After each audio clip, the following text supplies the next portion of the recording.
रामकृष्ण हरी मित्रांनो, तुमचं स्वागत आहे माझ्या आजच्या व्लॉगमध्ये। तर मित्रांनो, मी लवकर उरकून गेलो ट्युशनला। मग ट्युशनमधून आल्यानंतर आम्ही सगळ्यांनी केलं जेवण। मग जेवण झाल्यानंतर मी आवरून गेलो शाळेत।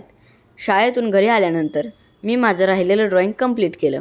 तर मित्रांनो, हे बघा, माझं ड्रॉइंग पूर्ण झालेलं आहे। ड्रॉइंग कसं वाटतंय कमेंटमध्ये नक्की सांगा। आणि मित्रांनो, मी फक्त गणपतीचंच चित्र काढलेलं नाही आहे, तर कृष्णाचं आणि त्याचबरोबर सरस्वती मातेचं देखील मी चित्र काढलेलं आहे। मग चित्र काढून झाल्यानंतर आम्ही निघालो शिंदेवाडीला, कारण की आज आहे काका आणि काकीची लग्नानंतरची पूजा। मग आम्ही शिंदेवाडीमध्ये गेल्या गेल्या बघितलं तर सगळ्यांची जेवणं चालू होती। मग सगळ्यांची जेवणं झाल्यानंतर आम्ही केलं जेवण। मग जेवण केल्यानंतर आम्ही श्रीरत्नसोबत जरा वेळ खेळलो। मग श्रीरत्नसोबत खेळून झाल्यानंतर आम्ही निघालो फलटणला। तर मित्रांनो, आजचा व्लॉग आपण इथेच संपूया। जर तुम्हाला व्लॉग आवडला असेल तर या व्हिडिओला लाईक करा, शेअर करा आणि माझ्या चॅनेलला फॉलो करायला विसरू नका। भेटूयात दुसऱ्या व्लॉगमध्ये। रामकृष्ण हरी।